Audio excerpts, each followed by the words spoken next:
এই যে আমার সাথে আছে আফাজ, অনেক ছোটবেলার বন্ধু, অনেক গল্প হয়। তা আজকে দেখে খুব মনে হলো যে বেশ কিছুদিন হলো ওর চানাচুরের খোঁজ নিইনি। পেছনে দেখতে পাচ্ছেন একটা বাঘ, তার অনেক আগে ডান পাশে ওর ফ্যাক্টরি আছে চানাচুরের, সেটা হলো মাসুদ চানাচুর। হ্যাঁ, মাসুদ এই চানাচুর। মাসুদ চানাচুরের একটা কম্পিটিশন হলো রশিদ চানাচুরের রশিদ, সাথে। হ্যাঁ, তা রশিদের আমি সাথে। বললাম যে ইদানিং রশিদ চানাচুরের মধ্যে যে মসলাটা থাকে সেটা বেশি হচ্ছে, কম হচ্ছে, আবার যে দানাগুলো থাকে লম্বা লম্বা হুম। সেমাইয়ের মতো, সেটা কেমন যেন মনে হচ্ছে। বেশ কিছুদিন আমি লক্ষ্য করছি। তা আমার সন্দেহ হচ্ছে যে রশিদ কি মারা গেল নাকি? তুমি বলছো সে মারা যায়নি। তো রশিদের বাড়ির গল্প অনেক কিছু করব। তো এই যে চানাচুরে আমি দেখেছি যে বেশ কিছু বছর আগে একটু হয়তো শক্ত মতো মনে হয়েছে এবং রশিদ চানা তখন আমার একটু বেশি ভাল লাগতো। হ্যাঁ, হ্যাঁ। যে কারণে পরবর্তীতে আমি হয়তো রশিদ চানাচুর এই টুকটাক খাই। শরীরের জন্য অনেক ক্ষতি। এই রশিদ চানাচুর অস্ট্রেলিয়ায় পাঠানোর জন্য আমরা ঢাকা একটা জায়গায় গিয়েছিলাম। কিন্তু তারা স্বাস্থ্য সচেতনতার কারণে তারা অস্ট্রেলিয়ায় এটাকে ইম্পোর্ট করতে দেয়নি। তো চানাচুরের ক্ষেত্রে কি বিষয় আছে যে অনেকেই কমপ্লেইন করে পেটে ট্রাবল দেয়, এটা সেটা, এরকম কোনো ব্যাপার আছে কিনা? এখন যদিও ট্রেন আসছে, আমরা বরং ট্রেনের পরে কথা বলি। এই যে আমরা কথা বলছিলাম যে চানাচুরের যে একটা বড় সমস্যা, সেটা হলো যে কি এর ভেতরে দেওয়া থাকে। আমরা জানি তেলের একটা জটলা আছে। তো কি ব্যাপার যে আমি অস্ট্রেলিয়ায় পাঠানোর চেষ্টা করলাম ইম্পোর্ট করার জন্য, তারা আপত্তি করলো এবং সবাই পেটের ট্রাবল দেয়, এটা সেটা বলে। এটা মুখরোচক, স্বাভাবিকভাবেই শরীরের জন্য একটু ক্ষতি হবে। তারপরেও কি এর ভেতরে বিশেষ কিছু দেওয়া থাকে? একটা শুকনা মরিচ যেটা ক্ষতি করে। তেলের একটা ব্যাপার আছে সেটা ক্ষতি করে। ওখানে প্রচুর লবণ দেওয়া থাকে। লবণও হার্টের জন্য বিশেষ ক্ষতি করে। যারা হাই প্রেশার, লো প্রেশার এসব সমস্যা করে। তা আরো কি কিছু ব্যাপার আছে নাকি এটা অনেক বেশি পোড়াতে হয়, তেলটাকে অনেক, এ ধরনের কোনো ব্যাপার তোমার মানে লক্ষ্য করেছো কিনা? আমাদের লক্ষ্য বলতে একটু তেলের সমস্যা একটু বেশি মনে হয়। তাছাড়া আল্লাহ রকম সব দিকে। তাহলে তেলটা কি পাম অয়েল ব্যবহার করো না কখনো? কি তেল ব্যবহার হ্যাঁ, করো? আমরা পাম তেলই ব্যবহার করি, কিন্তু তেলটা প্রত্যেক দিন যদি ফেলে এটা দেওয়া হতো। ফেলে দেওয়া হতো তাহলে হয়তো বা এই সমস্যাটা আসতো না। হ্যাঁ, হ্যাঁ। এটা হয় কি যে সাশ্রয়ের জন্য মানুষ তো হ্যাঁ, বেশি দামে কিনতে চায় না। না, না। বাজারে অনেক চানাচুর আছে, কম্পিটিশন। সবাই চাইবে যেকোনোভাবে হোক এটা কমিয়ে ফেলে এবং মুখরোচক মুখ করা। তাহলে করা দামটা কমাতে গেলে তুমি তেলটাকে তেলটা। মিসইউজ করছো বা বেশিবার জাল দিতে হচ্ছে, হ্যাঁ, ফেলতে হ্যাঁ, পারছো না। হ্যাঁ, আবার এটাই। এমন কিছু দিতে হচ্ছে, এই শুকনা মরিচটা বেশি শুকনো দিতে মরিচ। হচ্ছে, হ্যাঁ, লবণ দিতে হচ্ছে, যাতে করে সুন্দর খেতে লাগে, স্বাদ। হ্যাঁ। এটা তোমার কত বছর? আমার মোটামুটি 12-13 বছরও বেশি।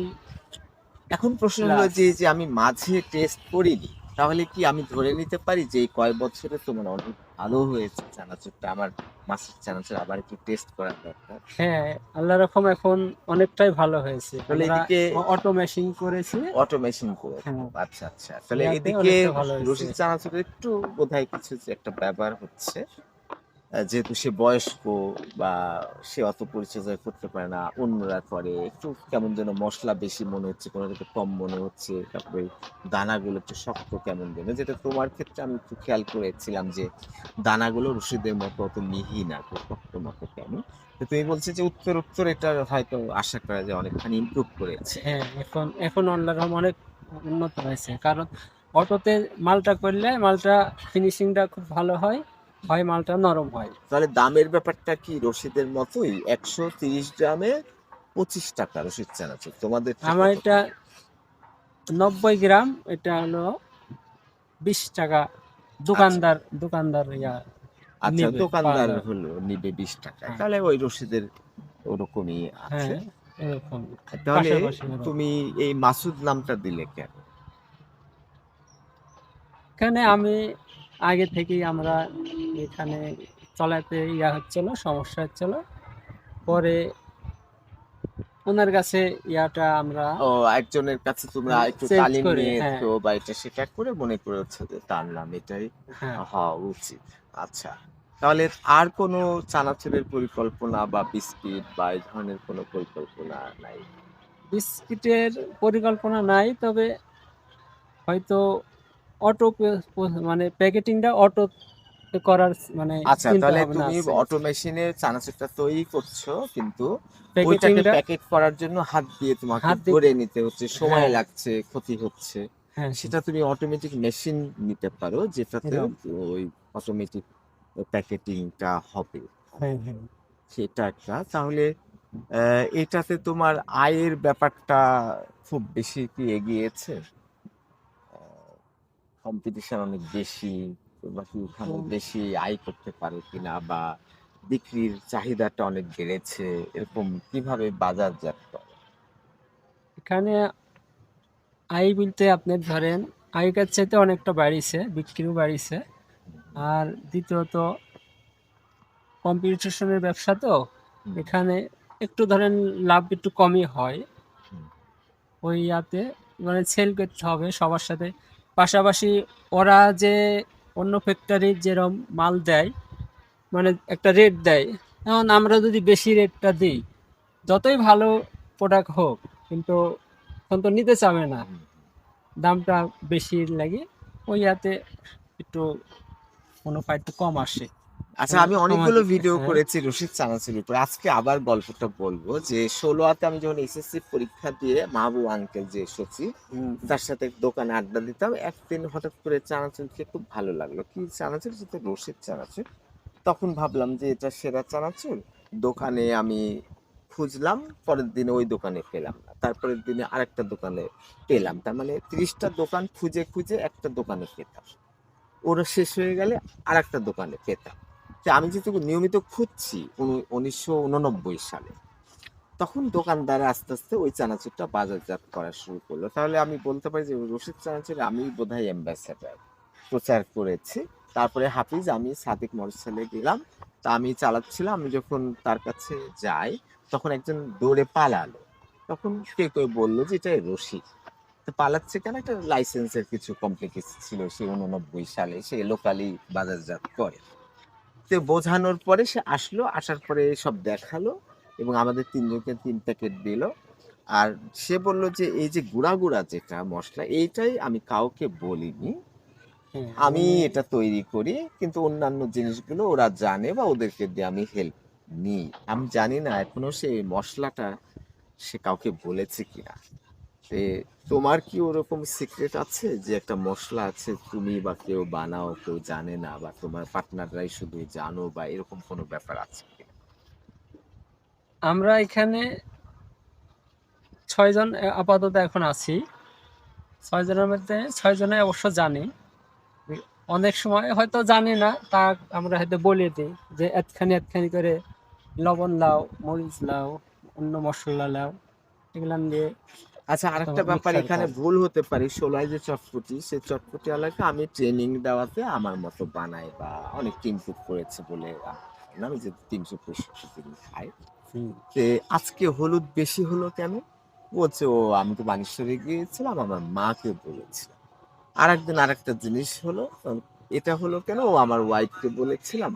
তখন হয় কি যে মাঝে মাঝে খুবই খারাপ চটপটি হয়ে যায়, আবার হুম, যেদিন হুম। সে নিজের মতো করে তৈরি করে সেদিন আবার অনেকটা ইমপ্রুভ করে।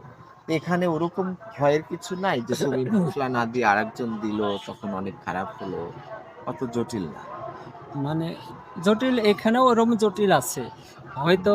মানে ওদেরকে আমরা সম্পূর্ণটাই আগে বলে দিই যে এটি এতখানি লাও, এটি অতখানি লাও, কেজি ভাগে বললে লাগলে কেজি ভাগে বলি, গ্রাম হিসাবে লাগলে গ্রাম হিসাবেও বলি, এরম ভাগে আমরা বলে দিই। মানে আচ্ছা, এই, ঢাকায় ওই কাজের বুয়া কেন যেন রান্না চলে, কাজের বুয়া একটু খারাপ করে, স্বাভাবিক, তাদেরকে আমরা খেতে দিই না, একটু দরিদ্র তারা, ঝটপট মেলাগুলো বাড়িতে কাজ করে মোটামুটি সংসার চালায়, তারা তো সময় দিতে পারে না। তো বুয়া আপনার তো মোটামুটি চলার মতো মাংস এটা সেটা রান্না হয়, কিন্তু মাছটা খেতে পারি না কেন? এটা নিয়ে আমি অনেক গবেষণা করি, করার পরে আমি বললাম যে সম্ভবত হলুদের একটা সমস্যা আছে। তাহলে বুয়া, আপনি যে মাছ এখন তো রান্না করবেন, এটা সেটা দিচ্ছেন, তা আমার সামনেই হলুদ দেন। তখন হলুদটা সে নিল। তখন আমি বললাম যে এই হলুদটা এই বাটির উপরে রাখেন, রাখলো, রাখার পর আমি বললাম যে এই হলুদকে অর্ধেক ভাগ করে, 2 ভাগ করে। অর্ধেক ভাগ তৈরি করেছে, এক ভাগটা আপনি ট্যাপের নিচে পানিতে ফেলে দেন, সে ফেলে দিন। তারপর বললাম ওই অংশটা আপনি মাছে দেন, দেখা গেল স্বাদ ঠিক হয়ে গেল। তার মানে তার হলুদটা ডাবল সে দিত, যেটা চটপটিতে ও না দিয়ে মা দিলে কম বেশি হতো, বউ দিলে কম বেশি হতো, এরকম একটা জটলা হয়। তো তোমার ক্ষেত্রে অতটা ধরা পড়বে না, একটু কম হলে হয়তো একটু পার্থক্য হলো, কিন্তু চটপটির ক্ষেত্রে তো বেশি ধরা পড়ে। তাহলে মানে শুকনা মরিচটা কি বেশ না দিলে মানুষ পছন্দ করে না, শুকনা মরিচ প্রচুর দিতে হয়। মানে এগুলা হলো মুখরুচি, যেমন লবণ আর ঝাল দুইটা মানে সমঝোতা করতে হবে। যখনই সমঝোতা করতে যাব তখনই ধরেন মরিচটা বেশি দেওয়া পড়ে, না এলে মানে এখানে আমি স্বাদ কোকা আসবে না। কোলার কথা বলি, 7 আপ কোলা যেটা সফট ড্রিঙ্কস করে, এটাকে সোডা বলা হয়। সোডা মানে লবণ। হ্যাঁ, তার মানে এত পরিমাণে লবণ দেওয়া থাকে যে ওই লবণটাকে প্রচুর পরিমাণে চিনি দিয়ে ঢেকে ফেলে, ফলে এটাকে সোডিয়াম বলে, তার মানে লবণ বলে, সুগার বলে না। কিন্তু প্রচুর পরিমাণ সুগার থাকে, আমরা বলি কোকে অনেক সুগার থাকে, আমাদের অনেক ক্ষতি হবে, কিন্তু আসলে প্রচুর পরিমাণে লবণকে লবণ। ঢাকার জন্য প্রচুর পরিমাণে চিনি দেয়। আর লবণটা হলো হার্ট প্রেশারের জন্য খুবই মারাত্মক, অতিরিক্ত লবণ খেলে হার্টের বড় ধরনের প্রেশারের সমস্যা হয়।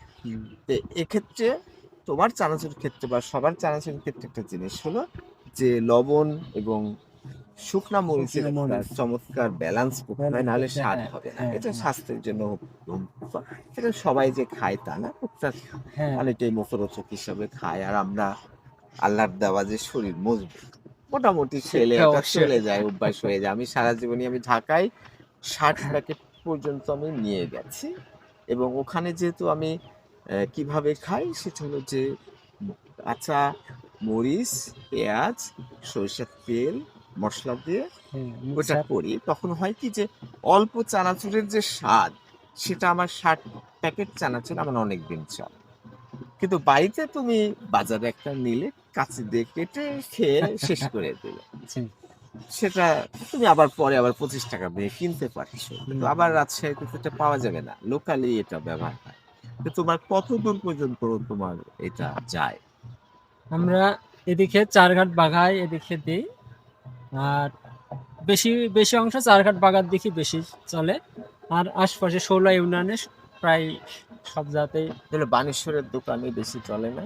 বানেশ্বরে আমাদের মাল যায় না, আমরা চারঘাটের বাজারে এগুলা এদিকে তোমার ভালো হয় তো, বেশি রশিদ রাখা হয়। চানাচুরের সাথে একটা একটা মানে কম্পিটিশন আছে, হ্যাঁ, যে এক জায়গায় রশিদের হয়তো বেশি হ্যাঁ, চলতে ওদের পারে, বানেশ্বরে রশিদের ওগুলা বেশি বেশি চলে। চলে। ওটা হলো কাঁঠাখালীতে। হ্যাঁ, কাড়াখালী থেকে। মানে আসলে ওটার বাড়ি হলো যেটা ওই যে কাপাসিয়া যেটা, হ্যাঁ, কাপাসিয়া থেকে একটু হালকা টার্নিং আছে, নিচে বাজার আছে, ওই বাজারের পশ্চিম পাশে একটা বাড়ি আছে। ও কিন্তু এই পাটির উপরে রেখে দেখালো যে আমি দেখেন এই মশলাটা এভাবে এভাবে দিচ্ছি। আর সেটা কি অনেকখানি শুকাতে হয়, শুকানোর কাজ দরকার হয়। না শুকানোর কোনো কাজের তাহলে দরকার তুমি হয় কি না। করছো, ডাল নিচ্ছ, হ্যাঁ, সে ডালটা স্বাভাবিক ডাল, ডালটা ভেজে না। ভিজে মানে ডালটা সকাল মানে রাত্রে ভিজিয়ে রাখতে হয়, সকালবেলা শেষে ওটা তেলে তেলে শুকানো লাগে না, না তার মানে তেলে রাতে ভাজতে সারা হয়। মানে 12 ঘন্টা মতো পানির মধ্যে ডুবানো ডালটা থাকে। 12 ঘন্টা লাগে না, ডালটা আপনার 5 ঘন্টা 4 ঘন্টা তাহলে 5 কি ঘন্টা হয়, একটু নরমের ভিজায়। হ্যাঁ, ব্যাপারটা হয়। নরম হয় তখন যখন ওই ডালটাকে তুমি চুলায় দিয়ে মশলা টশলা দিয়ে আস্তে আস্তে করো। চুলায় দিয়ে ভাজে তারপরে মশলা দেয়। আচ্ছা, তাহলে এই ডালটা কি ডাল? এটা হলো অ্যাঙ্কার ডাল ব্যবহার হয়, মানে চানাচুরে অ্যাঙ্কার ডালই ব্যবহার হয়, আচ্ছা, যেহেতু বুটের স্বাদের ডাল ব্যাপার একটা আছে। আছে। হ্যাঁ, বুটের ডালটা আছে, কিন্তু বুটের ডালটাতে আপনার পারফেক্ট হয় না, মানে শক্ত হয়। আর অ্যাঙ্কার ডালটা আপনার পারফেক্ট হয়, এটা নরম হয়ে যায়, এই কারণে অ্যাঙ্কার ডালটাই ব্যবহার করি।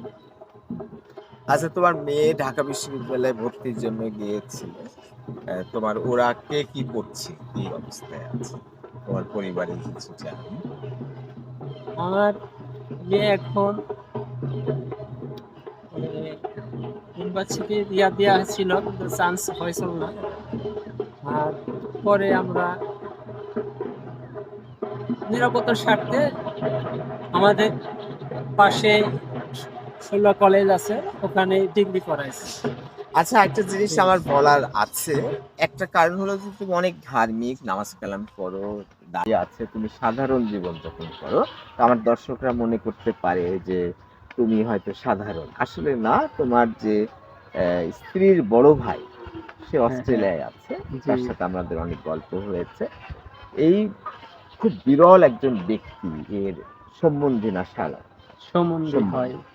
সে ১১ বছরে কিন্তু অস্ট্রেলিয়ার যে সিডনিতে একটা ইঞ্জিনিয়ারিং বিশ্ববিদ্যালয় আছে, সেখানে সে ফুল প্রফেসর হয়ে গেছে। এটা ইতিহাস। হ্যাঁ, যেটা হলো সে বিআইটিতে পড়েছে, যেটা বুয়েট বলা হয় রাজশাহী। সেখানে পড়ে ওখানে ৬ বছর শিক্ষকতা করে। করার পরে অস্ট্রেলিয়ায় পিএইচডি করতে যায় এবং পোস্ট ডক্টরালও করে। তারপরে ওখানে সে সুযোগটা পায় ওই ইউনিভার্সিটিতে, সিডনি একটা টেকনিক্যাল ইউনিভার্সিটি ইঞ্জিনিয়ারিং। সেখানে সে ১১ বছরে ফুল প্রফেসর হয় এবং তার ২০০ আর্টিকেল আছে এবং মেনশন যেটা ৪০০ আছে। এরকম অনেক বড় অ্যাচিভমেন্ট। আমি খুব বিরল একটা ব্যক্তি পেয়েছি। তোমার শ্বশুরবাড়ি হলো বামুনদিকে যে বাজার, হ্যাঁ, বাজার থেকে আরেকটু চিকরার দিকে গেলে ডানে একটা চিকন রাস্তা গেছে, ওইখানে ওর হ্যাঁ। বাড়ি। আমি ওর বাড়ির পাশে রেখে আসছি একদিন, সেজন্য আমি বললাম। তো আসলে একেকজন একেক দিকে বড়। তিনি নামাজ, সেও কিন্তু আবার অসম্ভব নামাজের ভক্ত। সে কিন্তু বর্তমানে অস্ট্রেলিয়া থেকে সৌদি আরবে হজ করে আসে। হ্যাঁ, হ্যাঁ, কিন্তু অনেক মানুষ আছে সুটের বুটের জুতা এটা ওটা, কিন্তু মনটা খারাপ, মনে নামাজ পড়ে না, শয়তানি করে, অনেক কিছু আছে না? তাহলে একটা মানুষের পরিচয় কিন্তু একটা দাড়ি, যে ধার্মিক, একটা মানুষ নামাজ পড়ে, এটা তার চরিত্র। রোজা করে, ভালো কাজ করে। তো এই বিবেচনাটা আমাদের থাকতে হবে যে একটা মানুষ কত বড়, সেটা নির্ভর করছে তার ঈমান কত ভালো। মানুষের উপকার করে কিনা, ক্ষতি করে না এমন হতে হবে। নামাজ কালাম, মানুষের সাথে সৎ আচরণ, ভালো আচরণ করতে হবে, দাড়ি রাখার দরকার আছে। অনেক কিছু করার আছে। আমি হয়তো ওরকম না, আমি দাঁড়িয়ে রাখি না, কে রাখে না, সেটা ভুল। কিন্তু এইভাবে আমাদের মানুষকে জাজ করা উচিত যে কে বড়, কে ছোট। পরকালে